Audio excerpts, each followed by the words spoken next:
the sixth part. I'd like to welcome everybody to this third session of a six-part trauma-informed care lunch and learn series. We'll get started in just a second, as we only have a half an hour for the presentation, but it will be followed by an optional 15 minutes of questions and answers with the presenters. We ask that you please complete the evaluation at the end of the session to let us know how we're doing and if there's any additional information or training you'd like. While we're unable to offer CEUs due to the short length of each session, we will offer a certificate of attendance for those who are interested. Please include your name on the evaluation. I was working just this morning on the certificates from the first two sessions, so we'll get those out pretty soon. These sessions are being recorded for those who could not join us today, and we'll also offer resource information, handouts, PowerPoints to attendees at the end of the sessions. So we're working out those details. We hope that you enjoy and benefit from this session, and I'd like to thank the Trauma-Informed Care Leadership Committee of Licking and Knox counties for putting this series together, and welcome our presenters, Katie Steele with New Directions and Joshua Tolliver with the Village Network, who will introduce themselves. So thank you. Hi, I'm so glad to be here. Josh and I worked very hard on this PowerPoint, so we're excited to share this information with you all.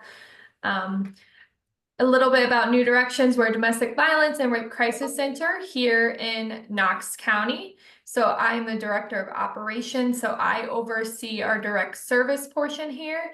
And along with that, I do our HR department.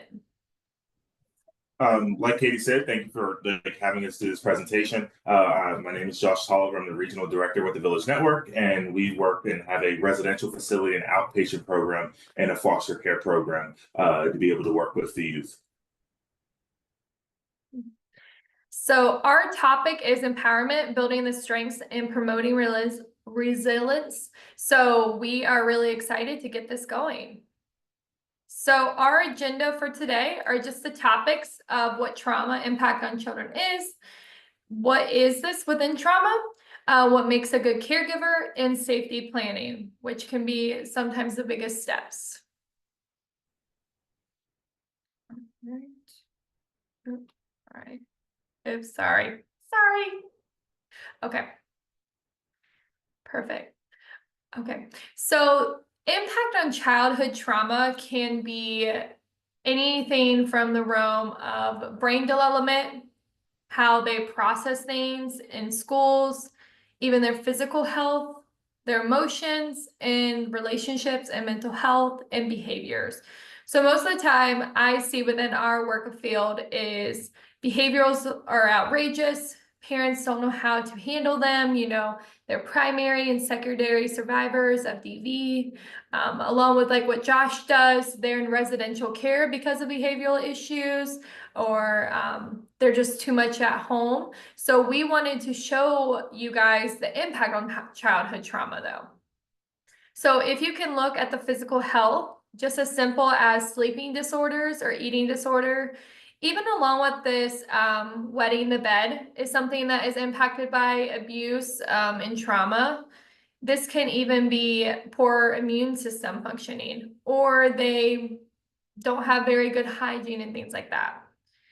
Along with that though, emotions are the biggest thing when it comes to how to manage it, controlling those emotions, even trouble recognizing the emotions. They may not be familiar with what they're feeling or how to regulate how they're doing.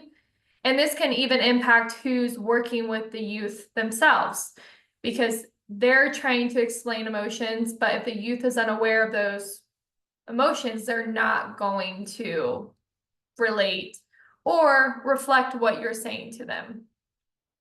This limits the coping skills, which we're going to talk about coping skills here. This can increase the sensitivity of stress, which we all know what stress is like. Youth can feel it too. They can actually feel stress from adults and caregivers within their lives. And also just the feelings of that worriness, hopelessness, that self-motivation. And then going into that, mental health is a big thing that we're all seeing increase, and we're trying to implement certain things that helps it. So depression, anxiety, negative self-image, PTSD, suicidal. This is all things that youth feel too, just as parents and caregivers do. And this can all be from anything from leaving a home due to domestic violence or sexual abuse, to having to leave a home because they're getting evicted. That's even trauma. Or there is a natural disaster, like a fire, a hurricane, things like that. But all of this is a nice wheel that you guys will have from the recording that you can take. But how can we, as people that work in the field, but also maybe have children of our own, realize what the impacts can do to just a little thing?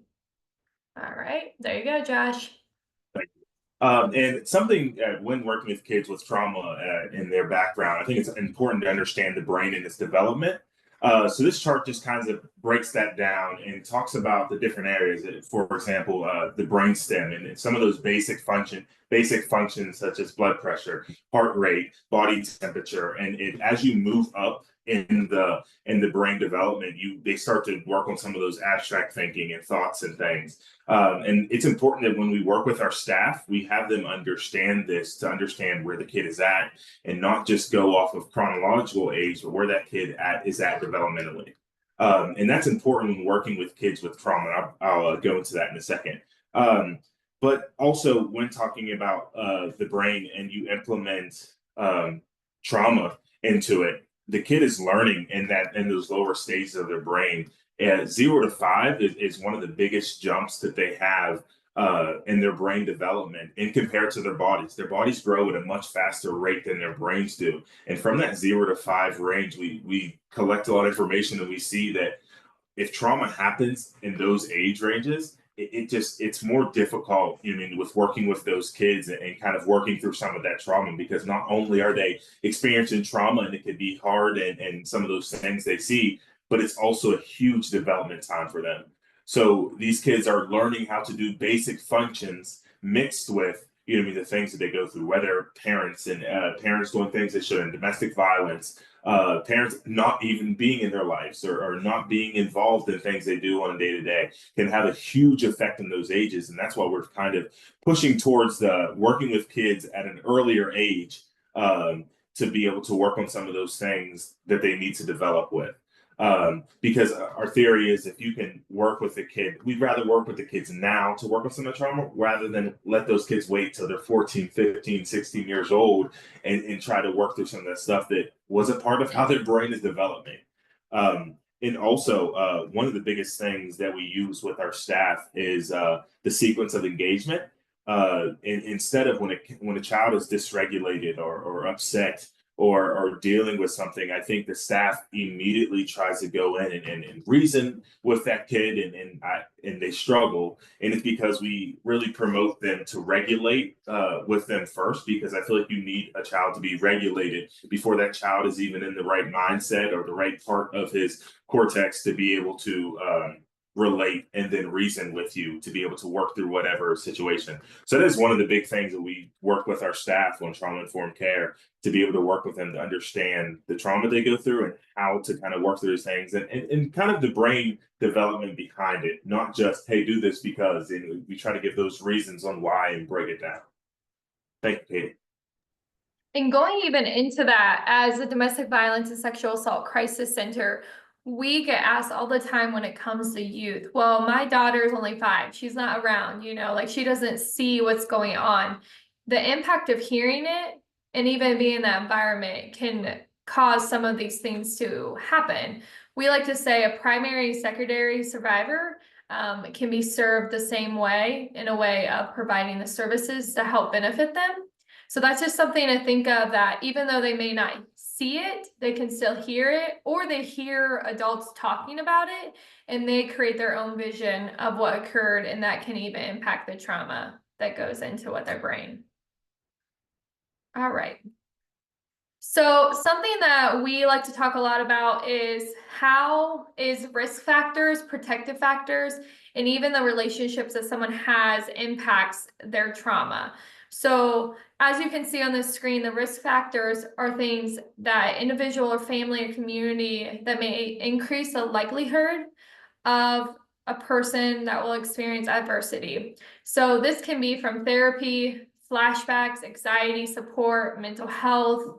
I mean, there's a lot of risk factors that youth have to focus on. They have to be aware of what's around them. They are in that flight and freeze stages. And when they're identified with risk factors, they're trying to find those protective factors. So with the protective factors, they're trying to learn from others around them. So if there's people around them that they're not seeing how to be healthy coping skills, they're most likely not going to be doing the healthy coping skills either. So the parents' engagement or caregivers is very important. That social connection, isolating children aren't always the best, because in those early stages, that's how they learn social development.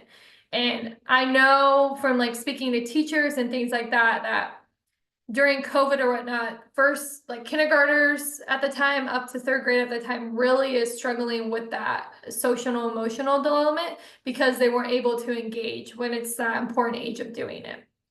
Just a knowledge of parenting and child development is important. I would encourage you to look at your counties and see what resources are out there for parenting classes or even caregiver classes.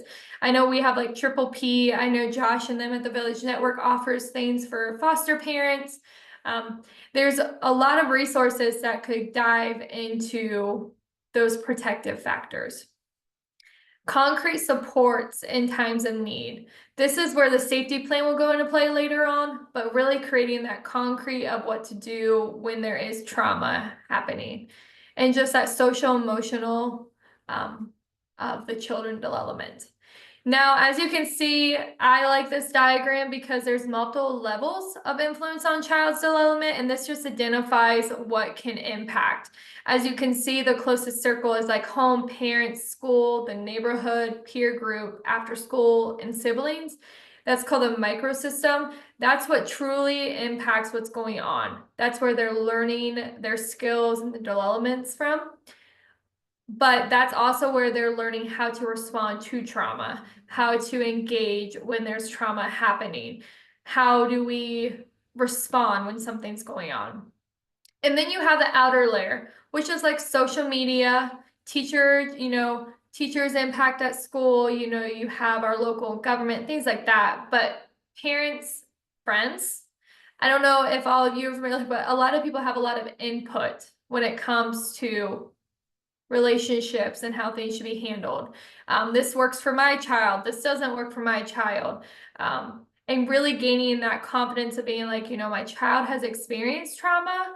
I'm needing to focus on what's best for them and meet them where they are. And that's kind of like what Josh was talking about with the slide before this was talking about how the brain development is so important. It's like understanding that how our brain maybe was processed and developed when we were their age isn't the way it is now. There's a lot more impacts. And sadly, there is a lot more talking about trauma, which is great, but that can also, that protective and risk factors come into play. Katie, can I say one more thing about that slide that you had? Yeah. You were talking about that last layer, or the layer with the family. I think it is really important. That's why we try to work with the family to be able to work through some of those things, because you got to get buy-in, buy-in from the parents or the ones that are there. And sometimes whether that means there is custody, is not custody. A lot of the times we see that there is trauma at that piece also that kind of just carries on to the next generation, and kind of working through some of those things is super important to be able to, to work with that kid. I know that we have a lot of kids in residential that we work with that will work through different scenarios and situation and start chipping away at some of that trauma and trying to navigate it and giving them skills. And it's like sometimes we place them back into the homes where the caregiver in the home did not get that same quality and didn't get that check-in and didn't get that therapy piece of it. And it's like those kids kind of go right back into that cycle that that they know, and you can't blame them for going back into something that's how they were developed. So that's why I do think it's important, that family piece, to try to engage those families that, And again, I know there's situations where families are not always involved and it can't always be in the picture, but it is super important to be able for those kids' development. And going into that though, it's very good to ask a youth that you're working with who is a safe person for you, because most of the time they may not have a safe person. They may not be able to identify a safe person. So you may have to brainstorm with them what makes a safe person. Because if their relationships are always changing, if their dynamics in their homes are always changing, they may not know what a safe, healthy person is to be surrounded by. And this can even be with a coworker or whatnot. If you have a coworker that's experiencing, trauma, like, who's your safe person? Who are you connecting with? Who are you debriefing with? And going into what Joshua said, like going back home, that may be a big disruptive thing that they may have not shared about going. So you may see it increase. So how can we identify that whole safety planning concept of that? Thanks, Katie. What does resilience mean to you? I looked at the definition, and the capacity to withstand or recover quickly without difficulties. And it also quoted bounce back. And I think that's huge with some of our kids. I think that a lot of the kids that we work with in a lot of different fields that we work with kids, I feel like our kids are super resilient to be able to go through some of the things that they have went through, and to be breathing and functioning and talking. And I know that trauma they did go through does come with the piece of anger and lashing out and not always understanding things and not always being rational in situations. But to be able to go through some of the different stories that these kids went through and still be able to function day to day is impressive alone. So that leads into the next question of, where do kids learn their resilience from? And I feel that they learn their resilience not only from the things that they went through, to be able to have to navigate and to make it out from that on the other side, but also the things that staff or parents or different providers are working with them with.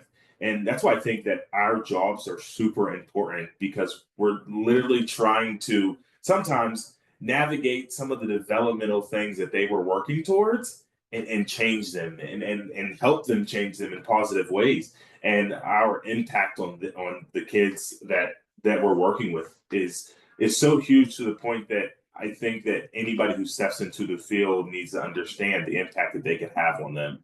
I remember sitting in the kids summit that we went to, and the girl was speaking on her mentor that she worked with, and she was in different foster care systems and in and out of the system, and worked in all different places, and the different system stuff left her at different stages, whether she was doing good or she aged out.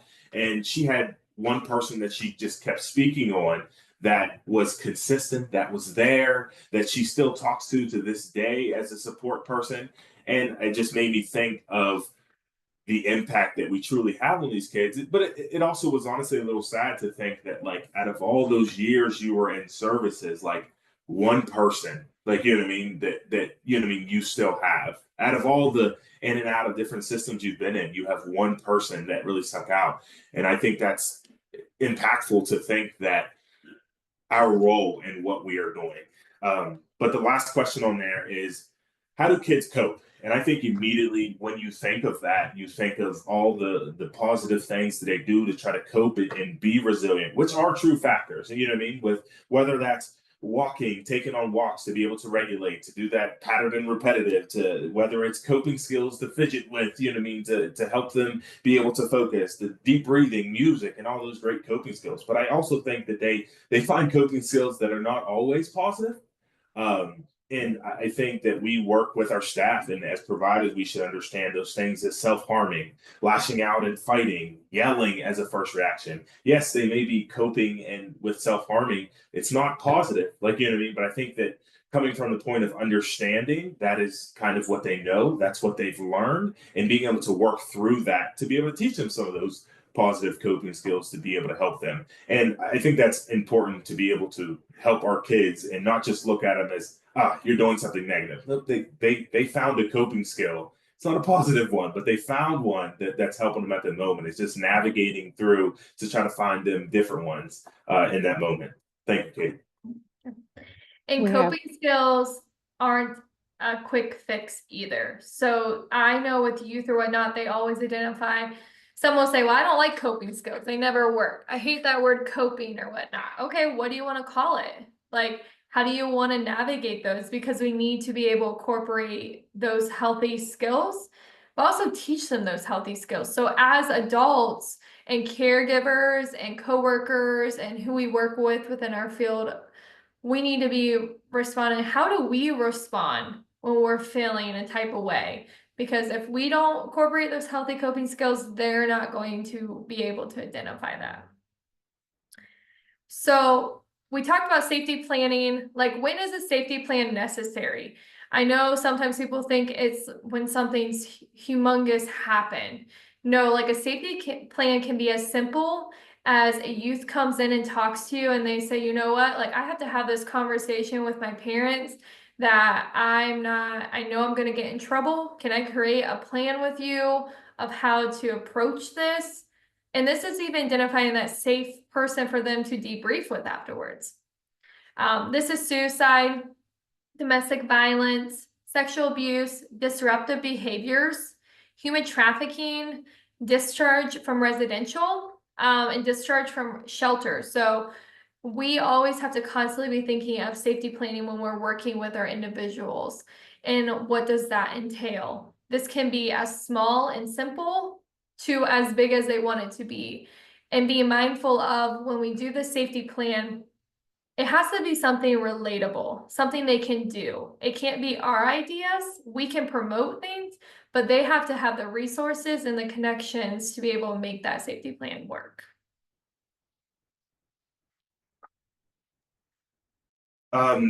This slide talks about the characteristics of a good caregiver, and this is not just for staff. This is for parents. This is for co-workers. This is for a supervisor position of how you should be with your employees. But I'll talk about the way that it works well with youth. Whenever we're working with our staff, we expect them, and we we demand them to be present, attentive, and attuned and responsive to the kids. The kids go through a lot of things, whether that's neglect, whether that's different situations where they're not heard or their voice isn't being, their rights isn't being heard. This goes back to the Kids Summit thing that I was speaking on earlier.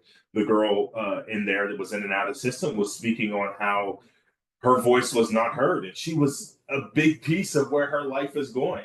The other boy spoke on how he felt that him and his siblings were not appropriate to go back to his mom for what was happening there. And I know that with the system, sometimes you got to kind of go that route and figure out, like, you know what I mean, if getting parents back custody.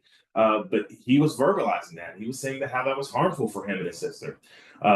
So just focusing on and hearing the kids out. So I think being present as a staff, physically and emotionally, is important.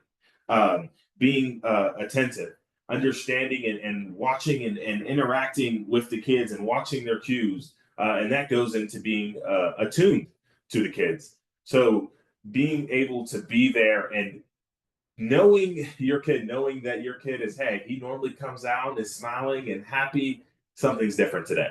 Being attuned to those things when you're working with them and being responsive, being able to respond back to the needs of the kids appropriately. It is super important working with the kids that we work with. Thank you, Kate. So just tips for supporting staff. I know we all probably work within an agency or whatnot. Is self-care is important for everyone. We speak it to our youth that we work with, but this is also something for us to keep in mind if we're supervisors or for our colleagues. providing that high quality supervision. So as a supervisor for myself, I like to have supervision with my staff once a month if their schedules relates to it. And we talk about professional, but we also talk about personal, what I can do to help what they need. Maintaining that trauma caseload balance, it can be really easy to feel overloaded in any place that you're working. So communicating that. Support workplace for self-care. What can you do within your agency to support that self-care? Is it a 15-minute walk for your staff? Or if there's a youth that you're working with, maybe start your sessions with a walk or something, or playing with a ball, just engaging in that way, letting them let out anything they need to. Enhance the physical safety of staff.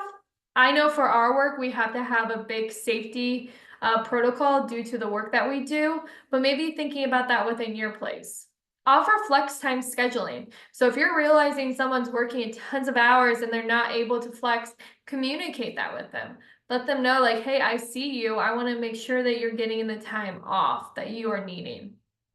Providing training to increase awareness. I think education is very important. That's how we empower others that surround us. That's how we can educate our community and create collaborations with other people.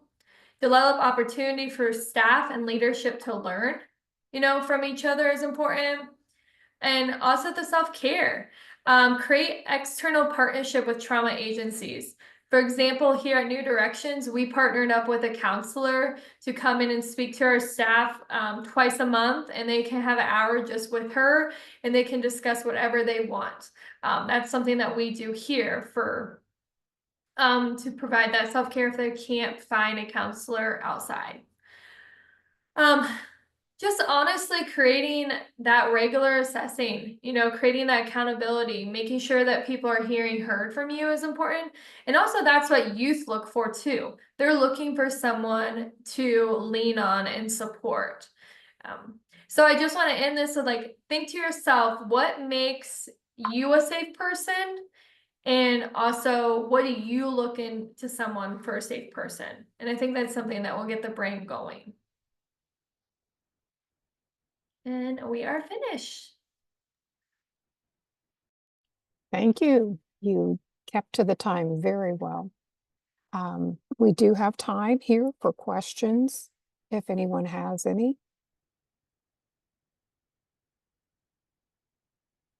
I know I do. Not a question, I don't know as much as the safety planning. When you were talking about that, it's not just a crisis, what do you do during a crisis, but planning to stay safe. And I'm wondering if you can talk, you talked about the transitions from shelter to not being in the shelter, going home from residential.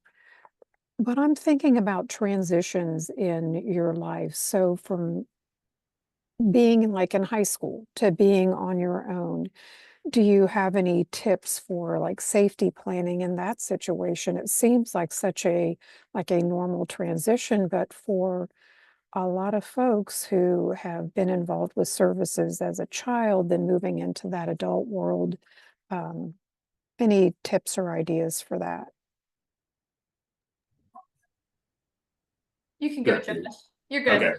I think those are some of the things that get looked over because when you, like you said, when you think of safety plan, you think of those crisis moments or something erupting. So you got to put something in place. But that's why I think that ongoing counseling throughout those different transitions of residential foster, that ongoing counseling. I know that we have our therapists work with our clients on those very things because we know that, again, overlooked at times, but that middle school transition, working and navigating with peers, and so it's something that is just involved in the process with the therapist, and also the case manager. And I think that with a case manager, I think it's super easy to be able to, cool, let's walk through how to do this. Let's go out in the community and try this. Hey, you got to get a job. Let's navigate on how to do that. And some of those kids, it's not just, hey, this is what's going to be like, it'll be okay. You actually have to go out and show them and teach them to be able to work on that safety plan and kind of what it looks like. So I guess to answer your question, I would say it's an ongoing thing, and you know what I mean? And being able to work with them on a daily, to be able to navigate through some of those things.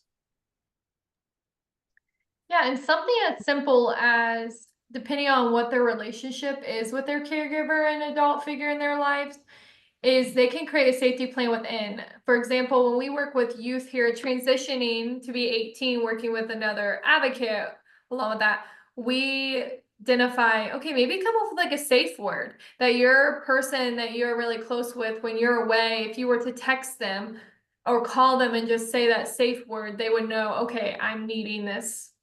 I'm needing to step in and help right away. And this can be as simple as if they're going to see a parent they haven't seen for a while, if they're trying a new restaurant, or they're going on a date. Something very simpler as that can be more, well, it could be less stressful for them. Along with like location, I know some people don't want their location shared, but if they know they're going somewhere that makes them feel a little bit uneasy or whatnot, they can always share their location with someone safe if they do have like an iPhone and stuff like that. That's something that we encourage. So I just wanted to add on that, and I know Sylvie and I were in a meeting with Community Voices. We meet once a month, and many parents or even grandparents raising their, grandkids, and it's that transition from 18 into adulthood. And they are part of they may be involved in multiple systems, systems of care, different agencies. And now the youth, it might not necessarily be that they're in a foster family or, that it's just they've been involved in multiple systems of care, right? So, but now they're becoming an adult. And I think the emphasis, what I recall, Sylvia, in that meeting is how do we come up with a safety plan where we're still wanting our now teenager, who's now going to become an adult, acclimate into the community as an adult with some kind of safety plan where they have self-advocacy, self-care, self-efficacy, all these things that we want for them, that I'm thinking what we might need to come up with is some kind of getting them to agree to it and come up with it on their own, sort of that self-advocacy as they become an adult, so they don't just fall off a cliff, like when they go into adulthood. Is that what you were thinking of, Sylvia? Like more of a safety plan for our youth, and that they still stay connected to their counselor, to their, say if they're with Licking County Board of DD, their service coordinator, or how do we, maybe we need to put some focus on that, because that's what we were hearing from the parents and grandparents. And I know I do throughout the community as a triple P provider, but also with Community Voices. And this is some of the things they had voiced, and how can we do that, as community partners? Yeah, I was just like tips that, and you've all three shared some tips there. I would just base off having conversation about those hard topics is really important to have. And I know it can be uncomfortable at some points, but we highly encourage like having those conversations that could lead into answering some of those. But also, I know a lot of services become like voluntarily too. So you run into that hiccup when they turn 18 and whatnot. Parents and grandparents can't force their children to do anything anymore because they're like, I'm 18, I don't have to go see a counselor, I don't have to share my location with you, things like that. So I really think identifying those conversations earlier, and perhaps instead of just bomb dropping it right before they are off to their next adventure, is really important to incorporate. To go with what you're saying, Katie, I agree with you. I think it kind of goes both ways. Some of the kids that we transition on from residential, there's kids that we work with, we know they're turning 18, we make sure they graduate, we get them a job. Like, you know what I mean? Like some of them flow right into bridges potentially. And then they'll stay on with therapy, and we've built that relationship where they'll come back to the residential and want to talk to people, you know what I mean? And that is just the perfect scenario. But then we have kids where we try to implement all those things and put them in place. And like Katie was just saying, that as soon as things become voluntary with some of the kids, like adults at that point, sorry, they just kind of stop services. One of our kids right now is in foster care, and she's 18, and we, because of the relationship she has with her therapist, we convinced her to, hey, you didn't stay, like, hey, let's stay, let's get school done, like, you know what I mean, let's, like, you know what I mean, let's not go into homelessness, like, you know what I mean. And I think because of that relationship, she was able to kind of process that, talk through it, stay, you know what I mean. But at the end of the day, like, they're 18. I think that those relationships are what kind of keep them around to kind of make some of those good choices that we want them to make. Exactly, Josh. That's what I was thinking. Like the importance of that caregiver, that one safe person, whether it's the counselor or somebody say they have a counselor at Youth Village, or at the domestic shelter, they may be there. They need that one person, whether it's a parent. That who's that one person? If they don't have that, though, say you have somebody coming in that's 17 or about on that cusp, or they've been involved in so many services, don't like it, or now all of a sudden they want to go off their medication, right? They've been on that medication and now they're 18. These are real things that are happening in our families. And I think what we talked about is one of the possible solutions is identifying like a youth peer mentor, like I don't know, college students or something that could kind of come into the team of providers in the multiple system network, whether it's through Youth Village or any of our organizations. I've just seen and heard just a heightened concern about that, with our grandparents and our parents, like, my daughter, my son, or they're going to be 18 soon, and now they're saying they're going to do this, that they're going to move out, or maybe even worse, contact their biological parent who lost custody. Just seems to be a heightenedness of it lately, is what I'm saying. So just wanted to share that.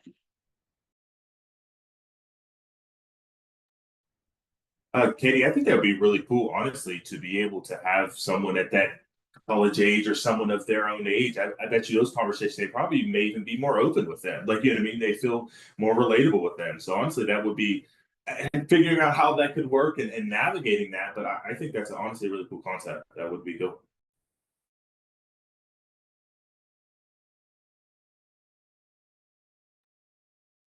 Are there any other questions or comments?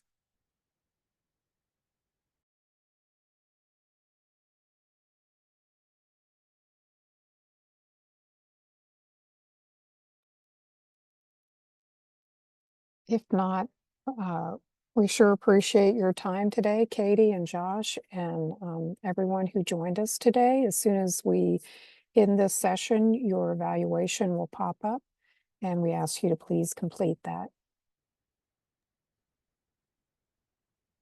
Katie and Have a Josh, great- thank you so much for your presentation. Thank you. Thank you.